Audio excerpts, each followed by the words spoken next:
சிலர் ஒருவேளை இந்த சத்தத்தை கேட்கிற உங்களை பார்த்து நிறைய பேர் அப்படிதான் சொல்லலாம், நீ செத்தாதான்ப்பா இதுல முடிவு வரும். உங்க மனசுல கூட பிசாசு அப்படிதான் சொல்லிட்டே இருக்கலாம், ஆண்டவரே இந்த பிரச்சனைக்கு முடிவு வருமா, இந்த வீட்டுல நான் பார்க்கிற சூழ்நிலைக்கு முடிவு வருமா.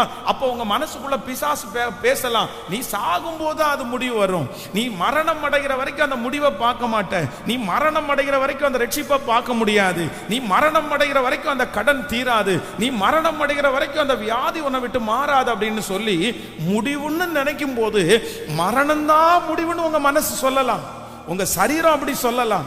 ஆனா இதே சூழ்நிலையில தான் இந்த யோவும் கடந்து போறார். எனக்கு என்ன முடிவு, எனக்கு என்ன முடிவு, என்னைக்கு முடியும், என்னைக்கு ஏதாவது ஒன்று சொல்லுங்களேன், ஏதாவது ஒன்று சொல்லுங்களேன். No answer. அங்கிருந்து வருது, எதுவுமே இல்லை, எந்த பதிலுமே இல்லை. நான் கிரியை செய்து பார்க்கிறேன், பதில் இல்லை. முடிவு எப்போ வரும், பதில் இல்லை. யாராவது ஒருத்தர் தீர்க்கதரிசிகள் சொல்லுவார்களா இந்த மாதிரி முடிவு வருமா, அதுவும் பதில் இல்லை, எந்த பதிலும் இல்லை.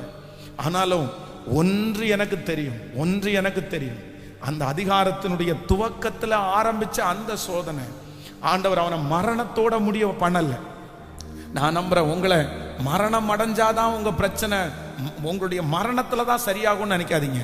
நீங்க உயிரோடு இருக்கும் போது கர்த்தர் உங்களை ஜீவனோட வச்சு அந்த பிரச்சனையை கர்த்தர் முடிப்பார்.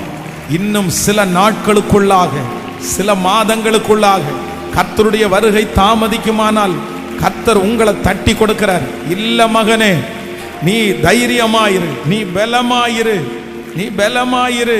ஆமென். உனக்கு ஒரு முடிவு உண்டு, இந்த பிரச்சனைக்கு ஒரு முடிவு உண்டு.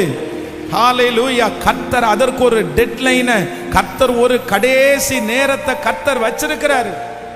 ஹல்லேலூயா.